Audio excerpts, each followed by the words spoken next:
अनुच्छेद 86 में राष्ट्रपति का अभिभाषण है और अनुच्छेद 87 में राष्ट्रपति का विशेष अभिभाषण है।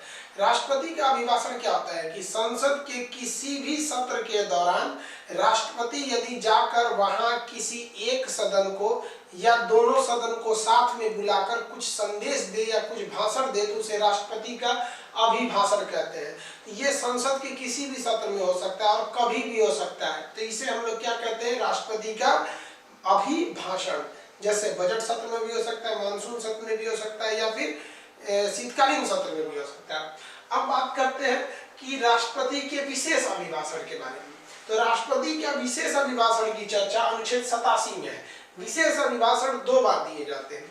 साल की प्रथम बैठक, अभी जस्ट आपको बताए हैं, साल की प्रथम बैठक कौन सी होती है, बजट सत्र।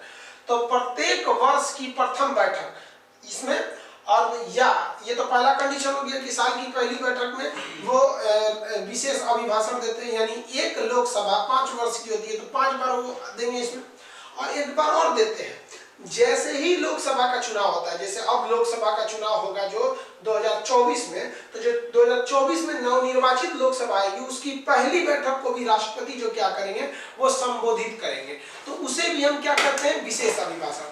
तो वर्ष की पहली बैठक को तथा नवनिर्वाचित लोकसभा की पहली बैठक को जो राष्ट्रपति भाषण देते हैं उसे क्या कहते हैं, विशेष अभिभाषण।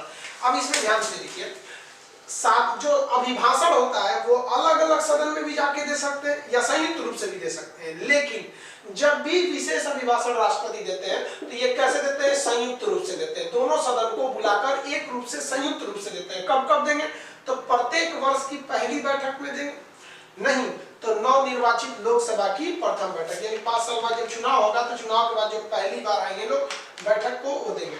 तो विशेष अभिभाषण संयुक्त रूप से लोकसभा और राज्यसभा को मिलाकर दिया जाता है, जबकि अभिभाषण कहेगा तो संयुक्त दे भी सकते हैं, नहीं तो अलग अलग भी दे सकते हैं और संदेश भी भिजवा सकते हैं। तो ये हो गया 85 और 86। अब इसमें क्वेश्चन कहां से पूछता है कि क्वेश्चन पूछता है कि राष्ट्रपति जो भाषण देते हैं इस भाषण को तैयार कौन करता है। तो राष्ट्रपति का भाषण हो या अभिभाषण हो या विशेष अभिभाषण हो, उसे तैयार करने का काम केंद्रीय मंत्रिमंडल करता है। तो केंद्रीय मंत्रिमंडल राष्ट्रपति के अभिभाषण को तैयार करता है। यहीं पे क्वेश्चन फंसिएगा, कहेगा कि राज्यपाल का अभिभाषण कौन तैयार करता है। तो राज्यपाल का अभिभाषण मंत्री नहीं तैयार करते बल्कि सचिव, जो सेक्रेटरी होते हैं वो तैयार करते हैं, सलाहकार तैयार करते हैं, सचिव तैयार करेंगे। यहाँ पर समझ में आ गया आप लोग को, किसी को कोई दिक्कत नहीं है अभिभाषण और विशेष अभिभाषण में।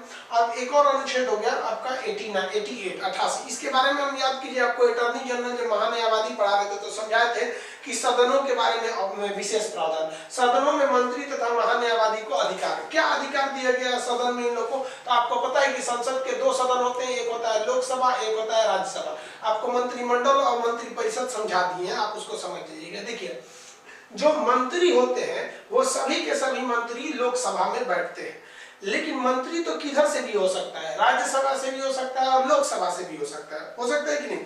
जैसे हमारे जब पहले प्रधानमंत्री थे मनमोहन सिंह, तो वो राज्यसभा से चुनाव जीते थे, लेकिन वो मंत्री थे तो बैठते थे लोकसभा में।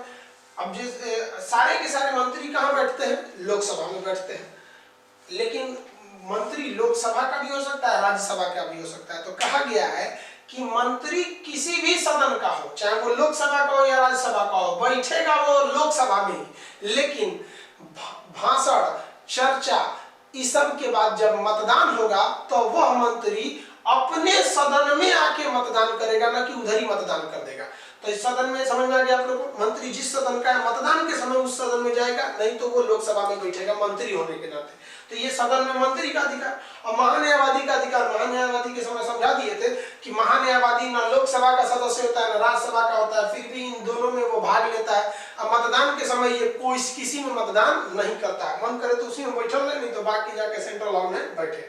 तो ये 86-87 समझ गया। हम आपको अनुच्छेद जो है वो 79 से लेकर 88 तक कंटिन्यू समझा दिए।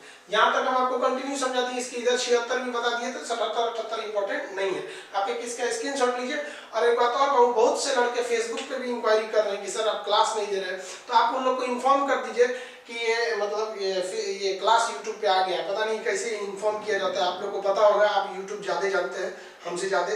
कुछ ऐसे शेयर किया जाता है, लिंक शेयर करके ऐसे करके उनको बस बता दीजिए, वरना हम आपको कभी ये बोलने नहीं जाते हैं कि आप करिए, शेयर कीजिए, क्या क्या एक का बटन दाबिए कि करिए, ये सब आप अपने मन से समझिए, बट उनको इन्फॉर्म कर दीजिए ताकि वो लोग टाइम को यूटिलाइज कर सके। चलिए अब नेक्स्ट वीडियो में इसको समझते हैं।